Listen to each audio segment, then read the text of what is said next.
What's up, and welcome to another episode of the Grindline Podcast. You're listening to episode 249. I am your host, Greg.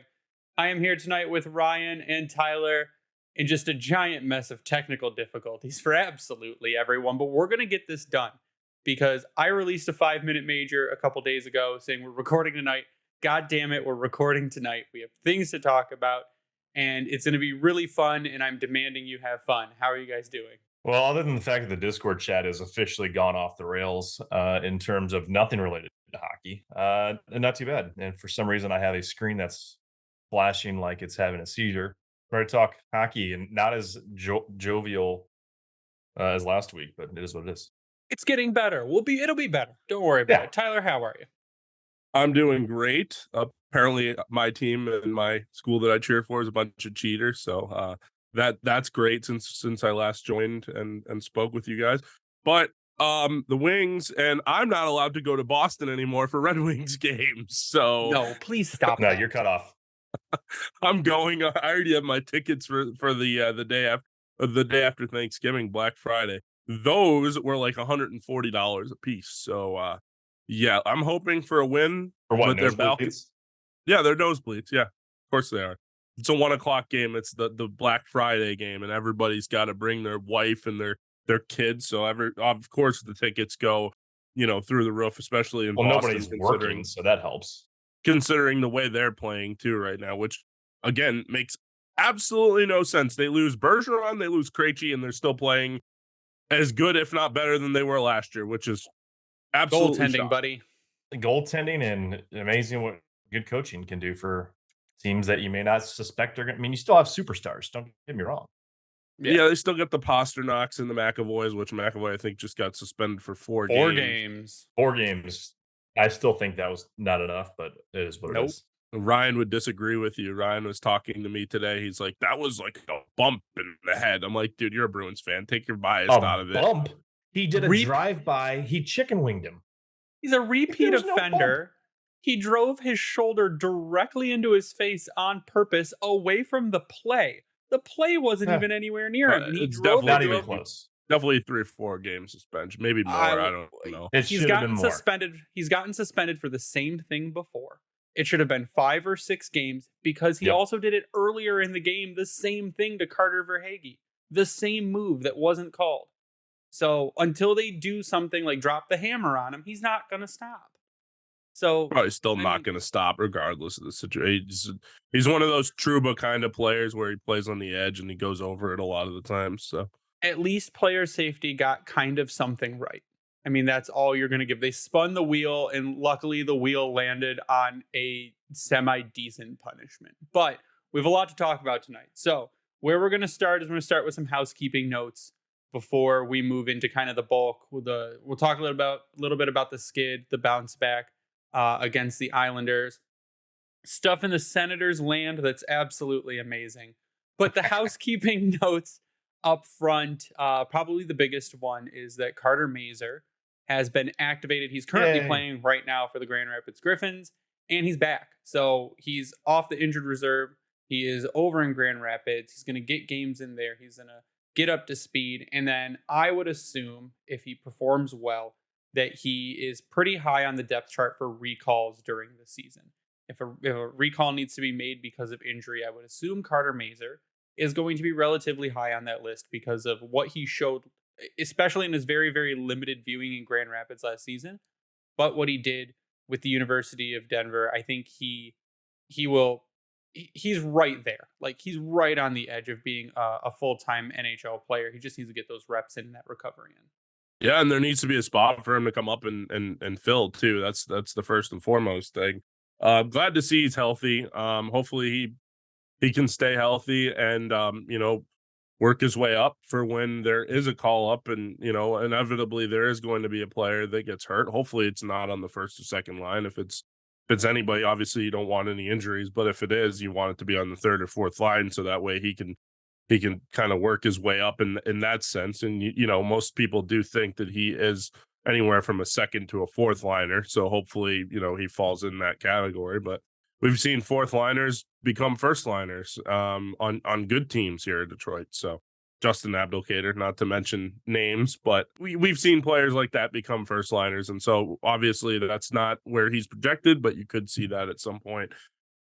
Just wishing for health for him, and hopefully he can take a step forward and help the Griffins, because the Griffins are off to a kind of a rough start too. So Carter Yeah, Mazur's the kind of player that fourth line or third line minutes aren't going to hurt his development. I think that's the positive there, is that you could have said, "Oh man, why didn't you just play Nate Danielson instead of Joe Veleno? Nate Danielson would be so much better, even if you play him on a third or fourth line role." And it's because that's not the kind of player you want them to develop into. As to where Carter Mazur is developed enough as kind of playing against older people, not necessarily men because he was playing in college, but like the NCAA is a tough league. Like that's a tough league. And coming out of there, he could, I think, thrive in a third line role, a checking role, a grinder role, because he's a get under your skin kind of player. And that those limited minutes, if they are limited minutes, aren't going to hurt him at all in his development. I think that's the plus side. yeah, I think that's where what you mentioned, where if he was on the higher up on the pecking list for a guy to get called up, because you're not worried about, like with a Danielson, wanting him to be in the top six. You're not worried about maybe with a Casper having to slot him into the top six. So you have that flexibility to kind of put him where there could be a need. But right now, unless there's an injury, I don't think it's going to happen for a while, because you've got your bottom six doing bottom six things, whether that's scoring or wreaking havoc. Because right now, that fourth line is out there making some noise with Costin now back from after missing a couple games. You have Zarnik and Fisher. They are putting great pressure on. And sometimes they're even transitioning that pressure to the third line. Then you got Veleno Raz and Sprong coming out. And all those guys are flying around the ice, which I think that speaks to what Newsy has been harping on since he came in on day one. You've got players on those lines that are playing a 200-foot game, but most importantly, they're focused on defense, and that defense is then giving them offensive opportunities. So Mazur could fit directly into a role like that.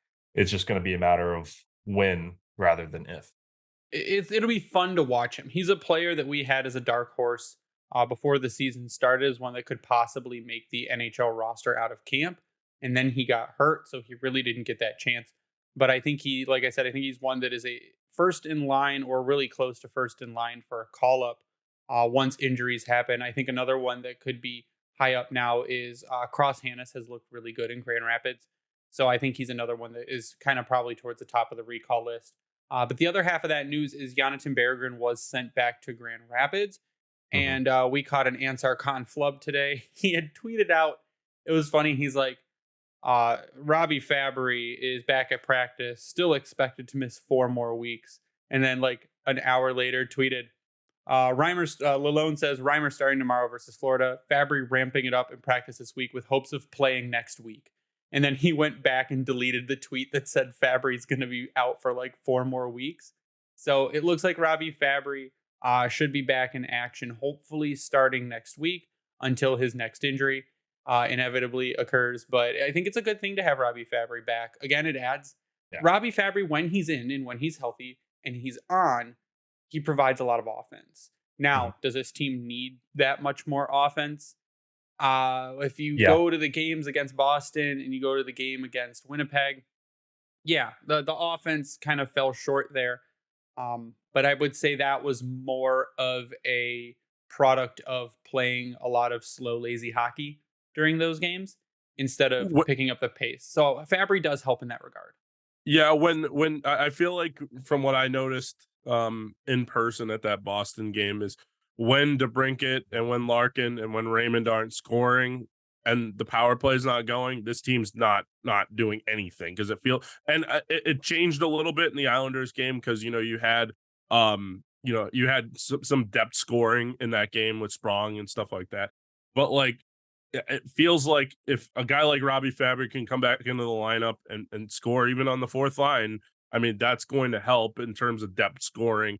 And what has been the difference the last couple of years? You haven't had that depth scoring. It's been Larkin, it's been Raymond. At times it was Bertuzzi. Where now, hopefully, you can have that depth throughout the lineup. And honestly, at this point, like I'm glad they won against the Islanders the other night. That was a much needed win, and Mhm. really kind of they pulled that out of their ass, really, if we're being frank about it. But the fact of the matter is if you can have some depth scoring, you can win a lot in this league. And honestly, the power play, it was never going to stay at 40% at where it was. You know what I mean? Like it was going to have to come back to the mean at some point. But I'll say one thing: I think it's sustainable for them to have a really good power play.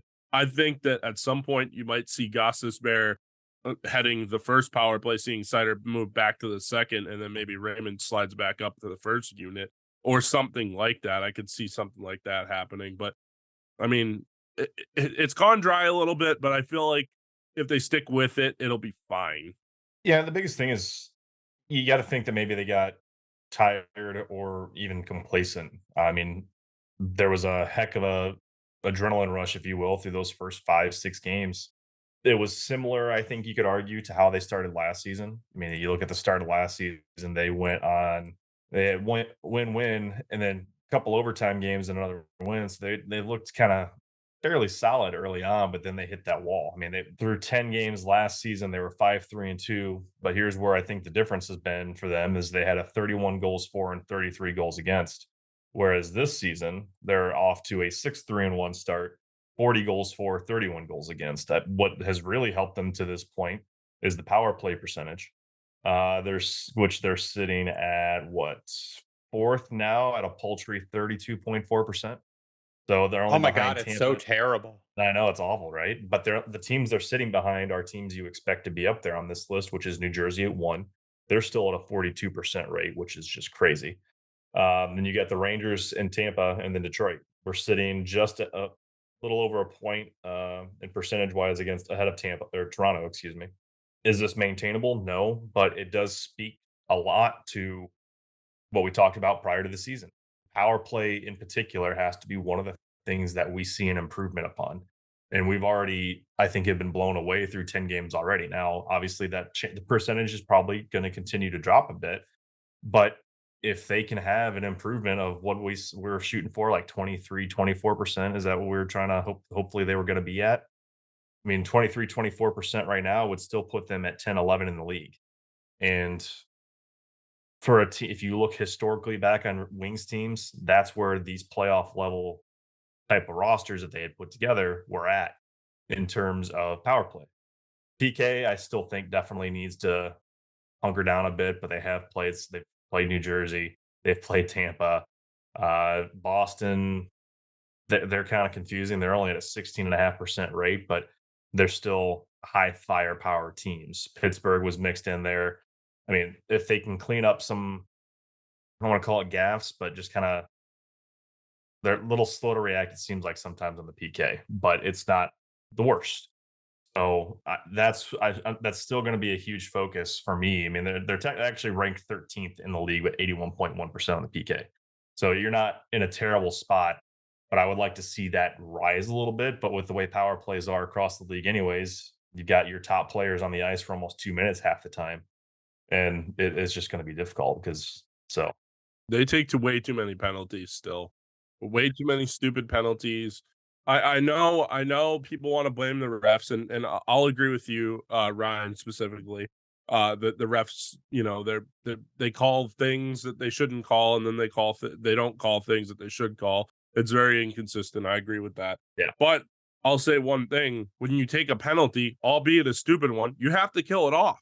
You have to Mhm. kill it off, especially in a game like Boston where they were down what was it, 2-1, and then you fucking hook Pasternak instead of just letting him go in and letting Husso take that shot.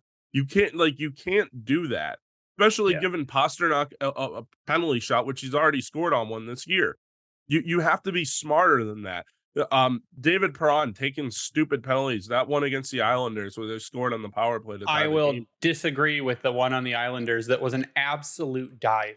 That he I just agree with you, literally but he hit him in the midsection and the dude just dove. I Olympic level understand, diving. but you can't just blindly throw your stick. Then that's what he did. He turned around and he just fucking blindly threw his stick.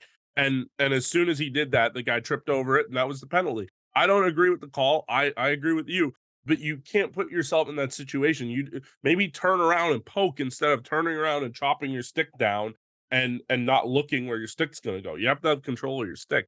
And Perron has taken some really bad penalties this year. Yeah, I would say his some of his have been more costly than others. So I'd have to go back and see what the scoring rate is, but I feel like half of the penalties he's taken to this point, which I think is he's got 8 penalty minutes right now listed. So what, 4 penalties? I think on 2 or 3 of those they've been scored against. And they've really come at inopportune times and stuff that really could be avoidable. Kind of like he's had a couple trips that I can think of. And then you get like thinking about the Petrie hold. I forget who it was against the first couple of That was games. against the Devils. Yeah, like just That was the on a first guy night. cutting to the net. There's avoidable things. I mean, there's going to be penalties. I get it, but just how they're done, I guess it's easier said than done. I mean, I actually was surprised because Larkin currently leads the team with 13, but I think that also is because of the fight and something else that he did Definitely. there. But certain things need to be cleaned up, and I definitely think the discipline needs to be better. And even Malone has said as much. Some of the players have said as much. I know Perron has as well, but he's a guy that we also know that has historically done these things and taken a heat of the moment penalty, and that ultimately has hurt them. So we're seeing that again. I hope that doesn't continue, but we'll see. Going back to the power play just real quick, I think that they're trying to do the same thing over and over again. So they have 2 flanks on the first unit. They have Gostisbehere down here. They have DeBrincat on the other side. I feel like they're either trying to feed DeBrincat for a one-timer or Gostisbehere for a one-timer. There's not a Mhm. whole lot of shots looking for rebounds. There's not a whole lot of creativity. It's kind of one and done. And I feel like the first couple games when they did have the power play, they were snapping it around. They were using the bumper a little bit at the kind of in like the face-off dot, not the face-off dot, like the hash marks in the middle there. Yeah. They were using that kind of like, not to use a Boston reference, but like what Bergeron used to do. They're not doing that anymore. I think They're the just best reference you can make with it is maybe Washington, the way they use Oshie in the bumper, but he looks to exactly. shoot more often than pass. Exactly, and that's why I feel like if you used a guy like Perron there, which he is there right now, he's not shooting enough, and a guy like Raymond might be able to be in a better spot to do that. But again, not to get into personnel or anything, but I think that their approach needs to be a little bit more shot focused versus looking for the perfect one timer, which I feel like before they were cycling it around and they were just taking a shot. I kind of use the same analogy as like when you're playing NHL and you're trying to get Alex Ovechkin the one timer, and that's all you're trying to do. Where like the Capitals power play works better when you have Backstrom and you have Kuznetsov and you have Oshie and you have Carlson and Ovechkin and those guys, and they're working together. And if the Ovechkin one timer is open, great. If it's not, they have other options. And I feel like the Wings need to find that second option, a second or third option.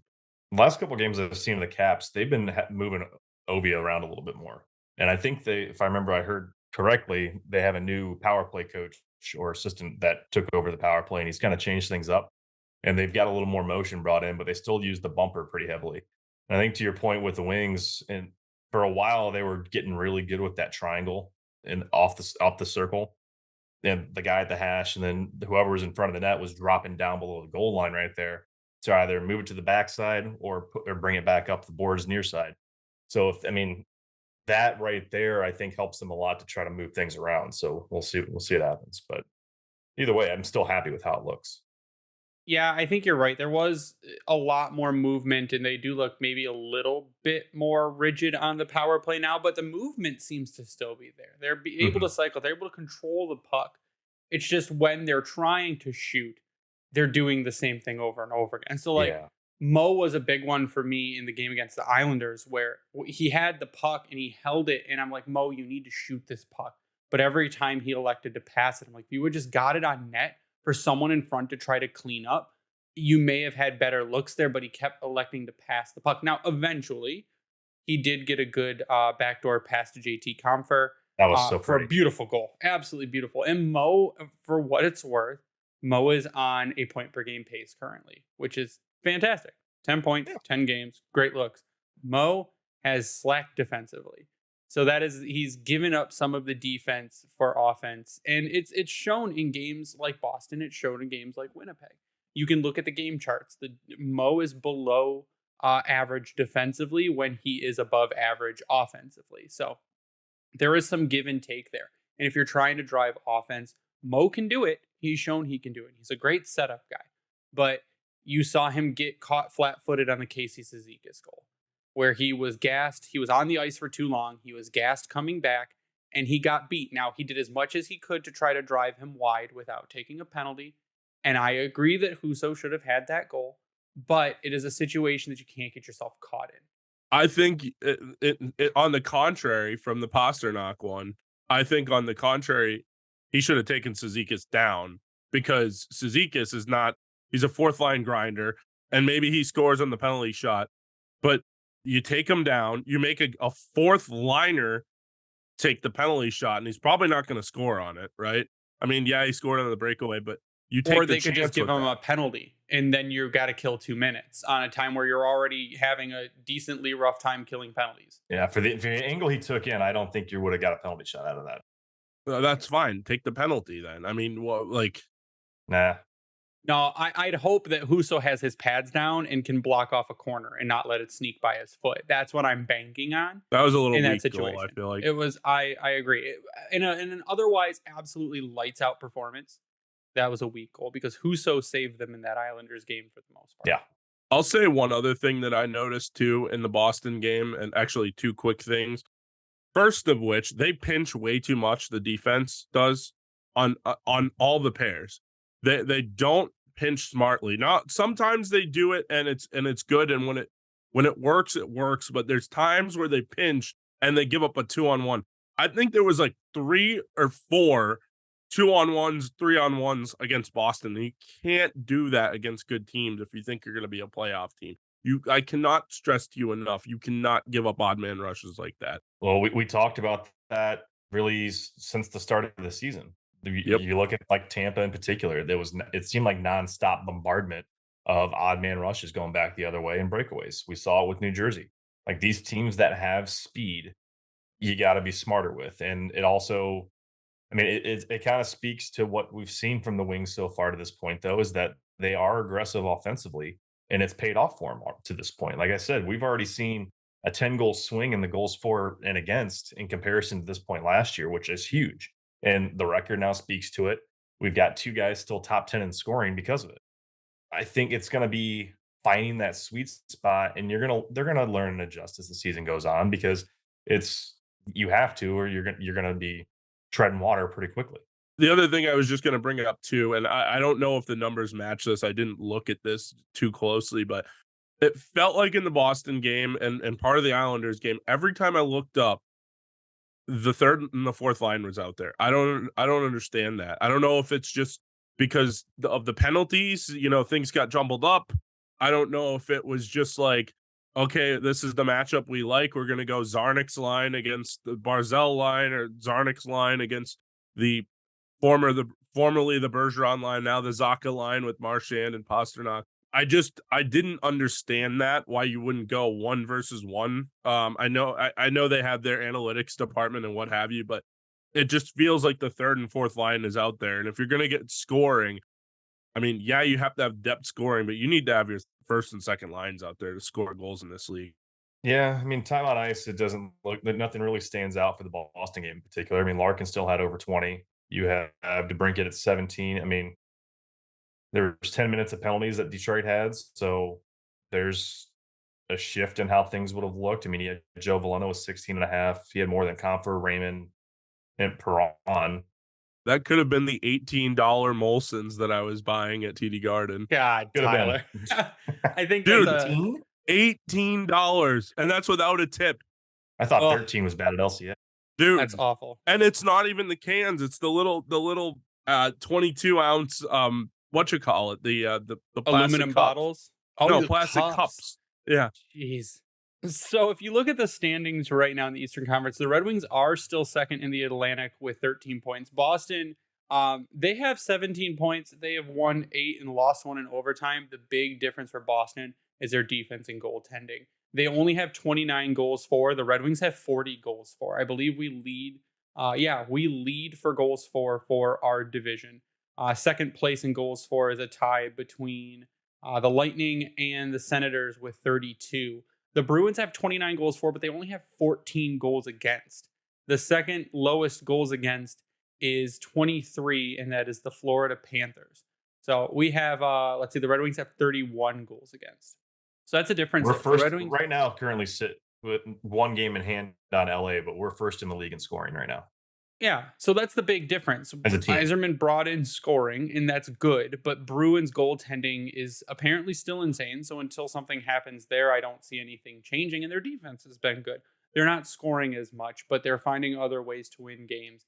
First. Now, do I think it's sustainable for them? I'm going to say probably not. Something is going to happen eventually. I don't think you're going to get another Vezina season out of both Ullmark and Swayman. Could it I'm not happen? commenting on Sure. this. Not going to Sure. do it. I'm not It saying could anything. happen, but it most likely won't. That's the hope there. So what we're going to do really quick is we're going to take a quick break. We have a word from a couple sponsors. Then we're going to come back. We're going to talk a little bit about the Ottawa Senators situation. We will preview the game against the Florida Panthers. And then we're going to, we could cover a couple more things if we have anything to say on the loss and then the rebound against the Islanders. We'll be back in just a second after a word from our sponsors. The NFL season is going strong, and DraftKings Sportsbook is hooking new customers up with an offer that's even stronger. Bet $5 on any game this week to score $200 instantly in bonus bets. And DraftKings isn't stopping there. All customers can take advantage of a sweetener offer every game day this October. The Lions did just lose, so maybe cool it on them, but they're bound to pick it up, right?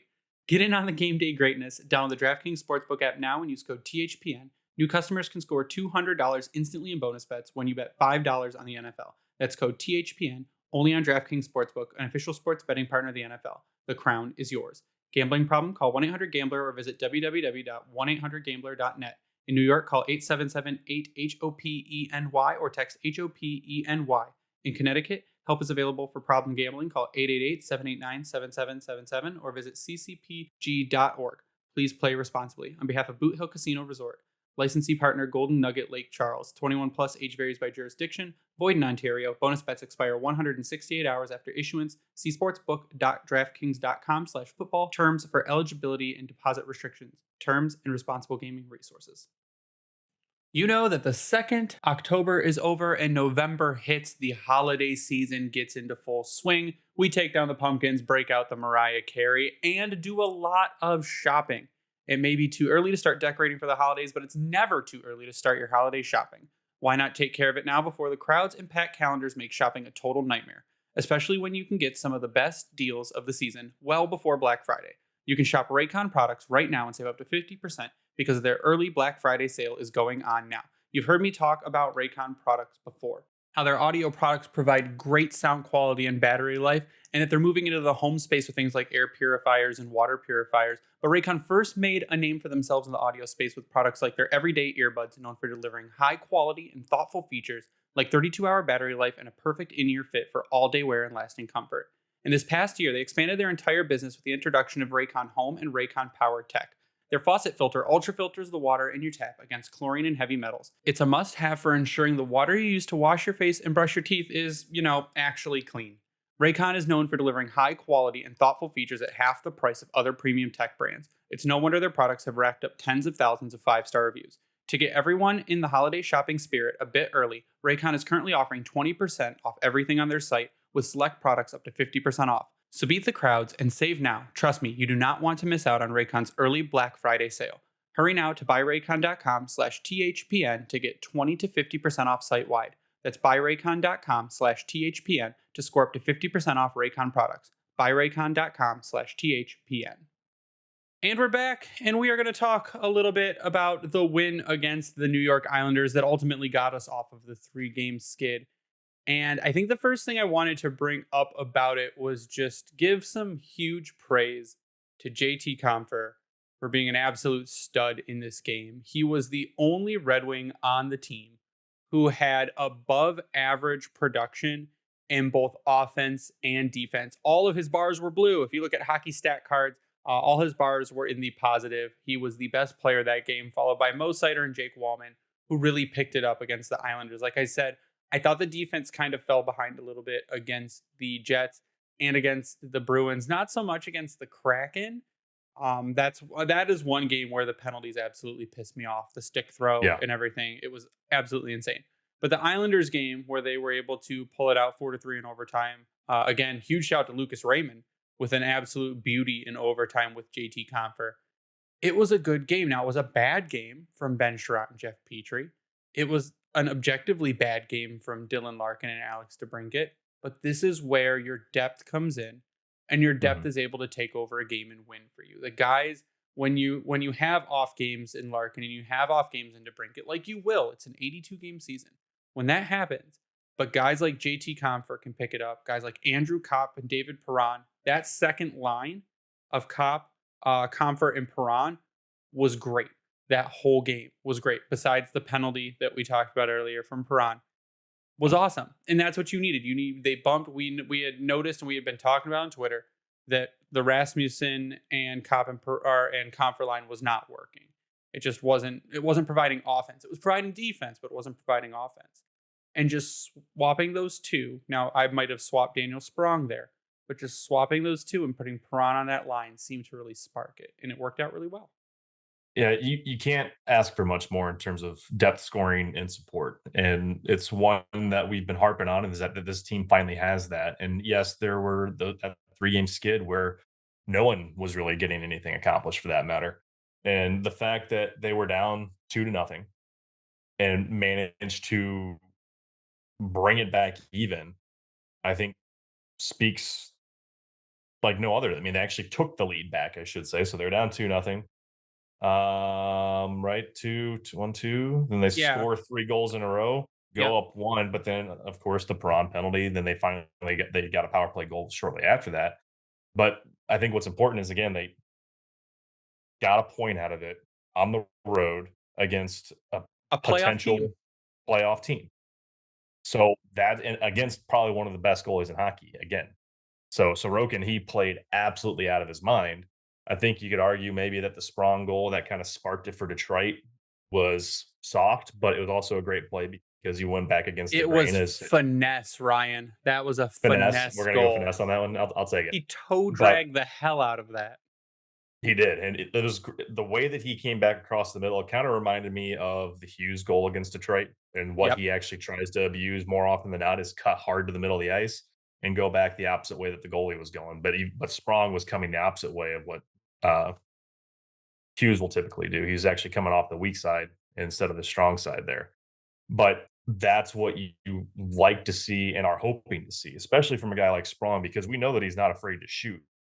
But that type of goal shows the skill level that can be there from him. And on it, the way that Detroit's built out, that's going to be vital as long as he stays healthy. That's always that caveat piece to it. But then you got Wallman. He made another impact. Like he had an assist on that goal. Then he comes back and scores 2 minutes later. Then you've got Compher, as you touched on a little bit ago, the great backdoor pass from Sider. And it was fantastic because Compher made a play on the far side and then skated around in the net, completely oblivious to the Islanders defense. And Sider just split the seam, which we've seen him do I don't know how many times already in his short career. So it's stuff like that that is going to be important now. Would we have liked to see them stop the power play? Yes. But again, they got a point. They were super aggressive in the overtime. It was nice that they weren't facing a team that's like Seattle, where they kind of Yeah. take it out of the zone every 10 seconds.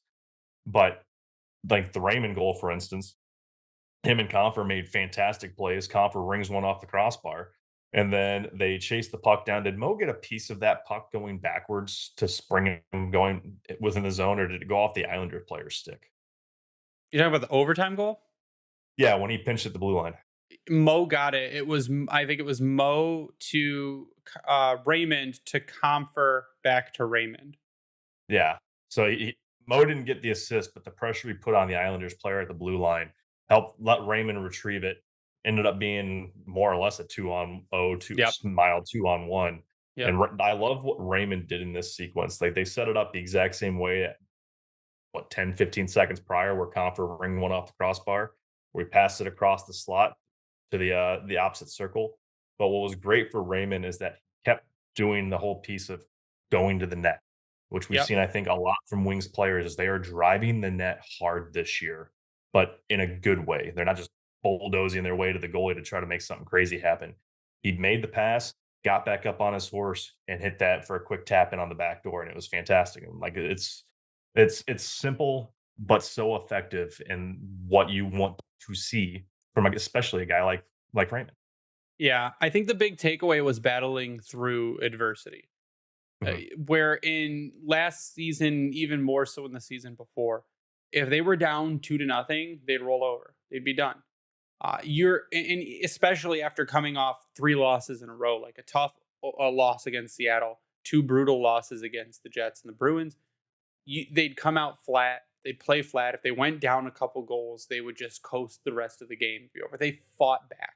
That's the thing. They fought back, and they wanted that. And like you said, JT Compher, he channeled his inner Alex DeBrincat on that goal. There was able to sneakily find some open ice where no one was, and no one was paying attention. He like tiptoed to that line right there, so no one heard him, and he snuck that puck like wide open net, got that puck right in. It was beautiful to watch. But it's games like that, like you said, on the road against a playoff team, that if you're able to battle back like that, that's a team that has fight. Again, another was at the game where there was another Christian Fischer flying tackle that was absolutely amazing because it got chippy in the third there. And Christian Yeah. Fischer takes no shit from anyone and he will knock you on your ass. Same thing with Klim Kostin. And I think it was another one where I tweeted out like Christian Fischer, king of the flying tackle, does another one. And it was phenomenal. And it got heavy, and I think that sparks them. I think that gives them a little bit more energy to keep going, knowing that guys are going to go out there and sacrifice themselves for a win. And they were able to Mhm. pull out that win. And overtime was spectacular. Like you said, the Raymond goal was absolutely spectacular. Wide open net. If you would have missed that, like you're fired from the team. But it was an amazing goal. It was fantastic. And to your point too, sorry, Tyler, just one quick thing I want to mention. So Seattle, we didn't see they still got Grubauer out there. We saw Decor, however you say it. We just faced the gauntlet with Winnipeg. They had Hellebuck out there, who has found his form all over again after a bit of a rough start. And then we ended up having to face, I don't want to It was misspeak. Swayman. Yeah, Swayman was in net, who, again, for all intents and purposes, is one of the top goalies in hockey right now. And then we come out against the Islanders and you have to face Sorokin. You face 3 of the best goalies in all of hockey in consecutive games. And 2 of those you kind of laid an egg on. But that game against the Isles, I think, spoke volumes, like you said, Greg, to the way they battled back and showed us some grit and determination to, hey, we can't let this happen again. Yeah, I agree. I mean, I agree with pretty much everything you guys have said in terms of them battling back and them. I mean, I literally at 2-0. I went and I took a shower and I just put it on the radio. So I was listening to Kaiser and is it Bob Woods? Paul Woods. Paul Woods and Bob Kaiser. Yeah, I was listening to them and I heard Sprong scores and then Wallman a minute later, like a minute later, and then Compher. I'm like, oh my god, it's 3-2. So I got out of the shower, ran back out, and then Horvat scores on the power play. I'm like, you've got to be fucking kidding me. But then resilient as they are, they come back and they win the game. So um is it the recipe that you want to get into every single night? Absolutely not, because a lot of that game looked similar to the Boston game, looked similar to the game uh before that, the Winnipeg game, where they weren't really interested for about a period and a half, and then they kind of got going. But it was good to see them battle back for sure. I agree with that 100%. I'll say one thing: they need to start putting themselves in these holes. They really need to stop putting themselves in these holes. 2-0 against Boston. What was it? 2-0 against Winnipeg too, and then 2-0 against the Islanders. Like this is not a league where you can just come from behind every single night. It's not. It doesn't work like that.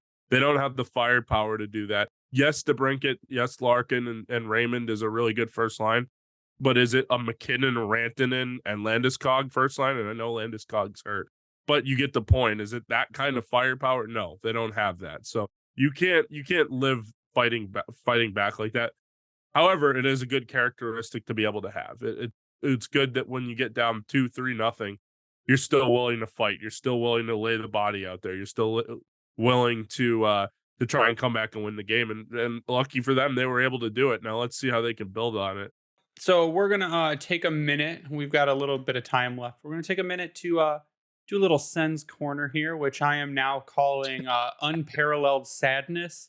That is my title for this segment. It is unparalleled sadness, and in quotations we have "we're a team" because that is the best quote that Pierre Dorian has given us during his tenure as the Ottawa Senators general manager, which he's no longer. So Pierre Dorian was fired today, and a kind of shocking revelation, not so shocking, I guess, that the Senators have to forfeit a first round draft pick Why due do to they get to the choose? that I Sorry, don't know. finish what you were So saying. I'm sorry. yeah, so after the draft lottery, they can choose whether it's this year's the 2020 next year. Sorry, the draft this year is already done. The 2024 draft, the 2025 draft, or the 2026 draft. They can choose which one they forfeit, but they forfeit this pick due to the Evgeny Dadonov trade. So what ended up happening? A lot of people are like, "What even happened in the Evgeny Dadonov trade?" And I'm gonna let you guys know. In March of 2022, and I'm reading this verbatim from an ESPN article by Greg Wyshynski. The Golden Knights traded Dadonov to the Ducks along with a conditional second round pick for John Moore in the contract of Ryan Kessler. But hours after the trade was announced, Vegas said that it had become aware of an issue with respect to the trade and was consulting with the league office about it. So the Golden Knights had received Dadonov from Ottawa previously in a trade. That is how he got there. The issue surrounded Dadonov's limited no trade clause in his contract, which he signed in October of 2020 with the Sens. The clause indicated that Dadonov could not be traded without first submitting a 10-team no trade list. The Ducks were on a previously submitted no trade list to Ottawa, but when the Golden Knights traded for Dadonov in 2021, there was no mention of the trade protection on the call with the Senators and the NHL. Therefore, it was not acknowledged when Vegas completed the trade with Anaheim. So basically, the Sens traded Dadonov to the Golden Knights, and when asked, like, "Hey, you have no trade clause?" They're like, "No, he doesn't have a no trade clause." So they're like, "Okay." And then they tried to trade him to Anaheim, and they're like, "He has no trade to Anaheim," and they were completely bamboozled. And therefore, the Senators forfeit a first round pick. Pierre Dorian is fired. Andelauer's house is on fire. His quote from today, which everyone loved, and I'm like, this is the most ridiculous quote I've ever seen. He's quoted saying, "Why I inherited this is beyond me." And the answer is because you bought the fucking team. When you buy a used car, any Now there problems it was more has is your context to it. problem. No, okay, so the context was when he was buying the team, he had apparently was made aware of what was going on. Like there was a couple, like the Pinto thing, I think he was made aware of that there was an investigation happening. And this he was aware of that there was a 73-page report or something, and that they were making a decision. But apparently, previous ownership told him it wasn't a big deal. Now, if I'm making like $1 billion purchase or whatever it is, and previous ownership, the people I'm buying something from, tells me it's not a big deal, I'm going to go to the source that's doing the investigation in the report and say, "Hey, is this a big deal?" I'm not going to take the word of the people who are trying to sell me something. If you, like, again, if you're buying a car and you drive it around and you notice a little knock and you go, "Is this a big deal?" And they go, "No, don't worry about it." I'm not going to say, "Okay," and then just go ahead with the purchase. I'm going to do a little bit more investigation. So I think blame falls on Andelauer for just kind of being oblivious and not doing 100% of his research. Blame 100% falls on Pierre Dorian for being a fucking idiot and getting himself fired now. Do I give maybe like 0.2% of the blame to the Vegas Golden Knights for not checking Cat Friendly? Sure, because that information is like widely available on the internet to everyone. But the unparalleled sadness continues in Ottawa, and it's been a real big roller coaster with the Pinto suspension and the Dorian firing and just the press conference today. But it's great to see the Ottawa Senators fan base just absolutely in shambles now after they talk so much shit to us.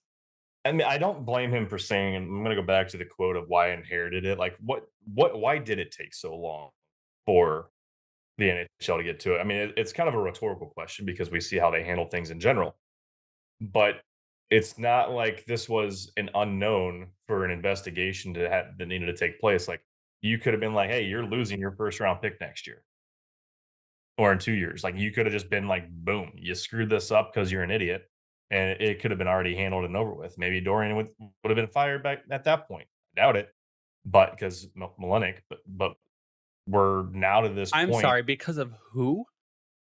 Malenik, whatever his name is, Eugene Melnick, R.I.P.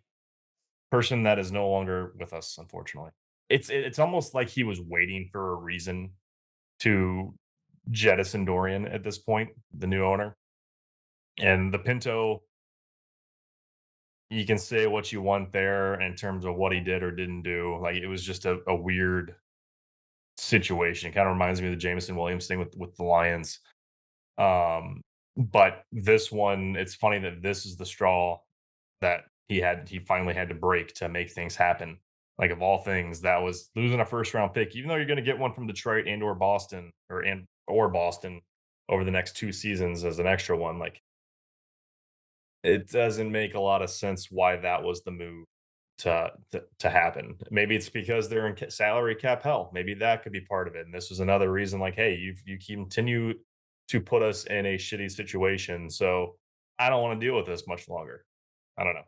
One of the quotes I think I saw was like when he was talking to Dorian, he basically said the least you could do is lose your job. That's like the least you could do. You could do so much more because you made us forfeit. Now, again, if the Sens are awful because they've already got injuries piling up, they've already gone on, like we did, a 3-game skid. They went on one of those, and it's just things aren't working the way. I mean, again, unparalleled success has gone off the rails again. Surprise. But I think that if you look at it and you say, man, we're going to lose a first round pick, and they've got our pick if we choose to give it to them for this season, or they've got for their first next season and the season after. If they still suck, those are going to be good picks, and they're going to have to give one up.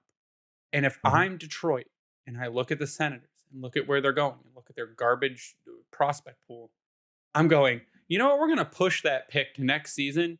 Or you go, no, we're going to give you this Boston pick. If Boston continues to be amazing, we're going to give you this Boston pick that's in like the late 20s. You can have this one. And then if you're still trash next season, you're going to have to give up a potential lottery pick. Like this just gets the more you think about it, the funnier it gets. Just that they put Mhm. themselves in a situation for this to happen, and then they're mad about it. Like you did this to yourself. So that's what's happening in Sensland. Does anyone else have anything to add to it? I just think it's funny. That's why I just What wanted a to update on it. dumpster fire. That's all I have to say. You almost want to feel bad, but at the same time, you don't because so many of their fans turning complete dirt bags Yep. after 2 regular season games. And they've piped down quite a bit since we beat them. Oh, they've shut up, and they apparently don't like the jokes about us ending their season or getting their GM fired because we They're beat so them. mad. It's so They great. didn't like the dramatic irony that was brought forth at that point either. Nope. So now we're going to move on to the last subject of the night, which is the game against Florida Panthers coming up. So Jay Fresh, thank you to Jay Fresh. Shout out to him. You can go sub to his Patreon for a bunch of cool stat sheets and stuff. There is a new team matchup sheet. There's like 3 of them that kind of ranks the teams, which you can use to go kind of preview what's happening. So we're going to preview the Red Wings versus the Panthers using kind of their rankings.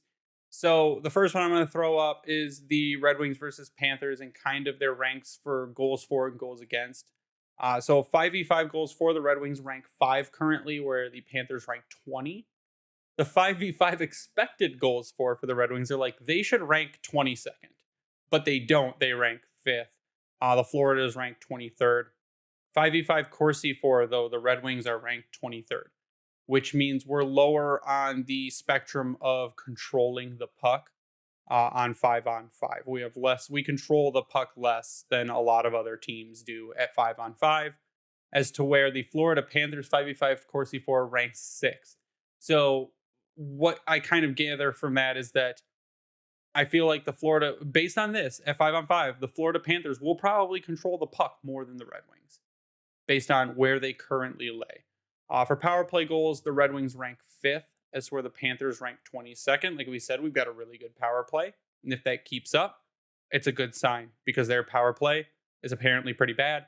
And finishing, this is putting the puck in the net. Of course, we rank 2nd. And the Florida Panthers right now are in 28th in the league for finishing, which is putting the puck in the net, things you should be doing. For goals against, it's kind of the opposite. So the Florida Panthers are ranked 6th for 5v5 goals against. They rank 5th for expected 5v5 goals against, meaning they have a good defense, good goaltending. And they rank 9th for 5v5 Corsi against. The Red Wings are 15, 23, and 22. So if you look at it from an offensive perspective, we should beat the Panthers. We just have to tighten up our defense, which we've already talked about. If you look at, I think the games against Winnipeg and Boston brought these numbers down, and we have the ability to bring them back up. But offensively, we should beat the Florida Panthers, especially with how they've been performing this season so far. Granted, they still have some studs that are not hurt, but you have Sam Bennett that's out. He's kind of a shit disturber up there offensively, but he can bring it.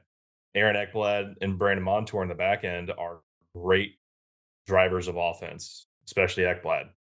And not having them, I think, kind of speaks to some of these stats that you just kind of talked through. But defensively, they're still fairly sound. And I've seen Bob is kind of up to his old ways of pissing teams off and making stops that you wouldn't expect him to make. So it really depends on how things shake out for tomorrow. Let's see who we got. Bob or Stolars. Bob's played 7, Stolars has played 1. So you got to think that Bobrovsky's going to be in net, which is always terrifying when he plays Detroit because I feel like he always plays us extremely well.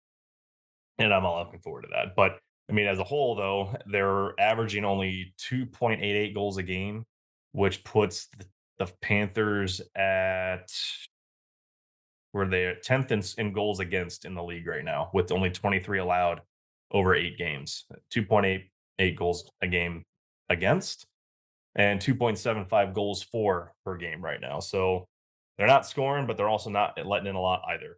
So it's hopefully we can kind of abuse them because their power play is only at 10% and their PK is at a 71%. So maybe we can kind of take advantage of that power play or the weak PK for them and get a little boost from our power play again. That might be huge. That could end up being what dictates or decides this game. Yeah, it gives me vibes of a game where the Wings, if they can score on the power play, get up 2-0, get the crowd into it, go up 3-0 and kind of sail on home. The Panthers, I don't think, are the team they were last year, although I know they were in a tough situation at the beginning of the season last year and got all the way to the Stanley Cup final, so you just never know. They do have some good players, but they did lose Duclair, they did lose some players like that, so not exactly the same team, but still a pretty good team, and definitely a team that will get Detroit full attention. And it will be a game of special teams, I think. I mean, it will be a situation where the Wings power play is going to need to be good, but then also 5-on-5, you're going to have to shut down guys like Barkov and guys like Verhaeghe. So yeah, it'll be interesting. I think the Wings can win. I think that you said Reimer's going to be in net, right? Reimer is confirmed for in net against the Panthers. Yes. Yeah, so that'll be interesting to see how he bounces back from that game against what was it, Winnipeg that he played last? He hasn't played since Winnipeg, so he's Husso played back to back against Boston and against the Islanders, and now you're going to get Reimer again. So, which I mean, it's not a bad thing. Reimer has, I think, overall had a pretty good run in the couple games he's been in there. So it's I struggle a little bit for his last game to say that he didn't look good. I don't know. We'll see. I feel with the way Florida's struggling to score, it could be a good bounce back game for him. Yeah, so you'll see a couple other charts pop up on the screen. If you look, the Red Wings do beat, I mean, in a side-by-side comparison, the Red Wings rank higher in offense than Florida. That's a given. And you can see in this one that the Red Wings do lose to Florida in the defense and goaltending department. Besides goals saved, expected goals saved above average, and PK goals against, we do rank higher than them in both of those categories. So if we can tighten up again the defense and shoot the same offensively, we should be able to beat the Florida Panthers. That gives us another or would give us another win against a divisional opponent, which is what we need. Beat those divisional opponents, make them lose games in the division and get those points up. That is super duper helpful. So if you can do that against the Panthers, I need a strong first period. That is where the Red Wings have fallen down recently. where they got back Mhm. to their habits of last season of coming out of the gate slow. They need to come out on fire and then finish the game consistently. And I think those are the keys to winning against the Panthers. Is just come out, get pucks on net from minute 1 instead of waiting until minute 15 to start shooting. Do it from the get-go. You'll be absolutely fine, I think, against the Panthers. But I want to get you guys' final thoughts before we sign off, and I'm going to start with Tyler. Yeah, final thoughts are, I mean, the season has gotten off to a good start. They cooled off, and then, a good win against the Islanders. Hopefully they can build on that against Florida, and then Saturday night against Boston. Two sneaky important games coming up. Two teams that are in the same division as you. One of which that you're probably going to battle for a playoff spot in the Florida Panthers. So the head to head is important, and then also Boston, who you kind of just got your asses kicked last Saturday night again. So it'll be interesting to see what they can do against the Bruins and the Panthers. But yeah, my final thoughts are just they need to get out of these two games, get at least 3 points. See if you can eke one out against Boston and then beat Florida. And you can follow me on Twitter at SealDog91. Yeah, absolutely. I'll touch on the piece that you were getting to, Greg, in the scoring. The only period we really are struggling is that first, and we're only being outscored by 1, even though it does actually kind of seem way worse than that. It's 8-7 that we're being outscored by. But then you go to the second, it's 15-9 us. Third is 17-13. So it's a mixed bag, I guess you could say, of what needs to happen. But you look at the first period too, shots by period. Detroit 96, opponent 100. So if we can turn that around, I think tomorrow night or tonight, if this is getting posted, um, it'll go a long way. And like I said, I think the power play or special teams in general against Florida are going to be pretty important, because if you got a team that's struggling the way they are, not to say that they're doing awful, but they don't have the same oomph, if you will, with some of the guys they've got injured, especially on the back end. You need to take advantage of that type of situation. And if they can do that, and Reimer has a solid game and we look solid defensively, there's no reason we shouldn't come out with a simple 2 points. And I think overtime, you don't obviously want to avoid that at all costs, especially with the divisional game. But as long as they're coming away with 2, you can't be too upset. And it's going to be, I think, what's nice with how things have looked to this point. Yes, they had a 3-game skid, but the way they got themselves out of it with that win over the Isles, hopefully that starts them back on a couple, like, as long as they can limit these skids throughout the year, keep it to 2 to 3 games max, but then go on a binge of 4 games in a row of a win, and then 1 or 2 losses, then 4 more wins. That's where you're going to start seeing this team trying to cement themselves in that playoff conversation. And it's going to go a long way. But if they have anything more than 3, if you're looking at 4 or 5 losses in a row, we're going to be having probably much different conversations about where this team could go. And we could end up having it where the trade deadline becomes a very interesting one for Steve Yzerman again. And that this isn't the team that he thought they would be. So got a long way to go to that. But I mean, up to this point, through 10 games, you can't really be too upset with what you've seen as a whole from this Red Wings roster. I would like to see Husso's save percentage go up, though. He's still hovering right around 900. And I think that needs to be 905 to 91 to really start, I think, helping the team a little bit. But teach their own. Other than that, already around 33. Yeah, we haven't even begun to talk about Shane Gostisbehere, but that's a conversation for another night. You can follow me online at Bring the Week. Follow the Grindline Podcast online at Grindline Pod. We're going to have some cool stuff coming up from Questionable Tees here a little bit in the future. So take a look out for that. We'll keep you posted with some stuff we're going to have going on with them. It'll be really cool. But you can also follow us at the Hockey Podcast Network at HockeyPodNet on Twitter. We thank them for hosting us and spreading us around.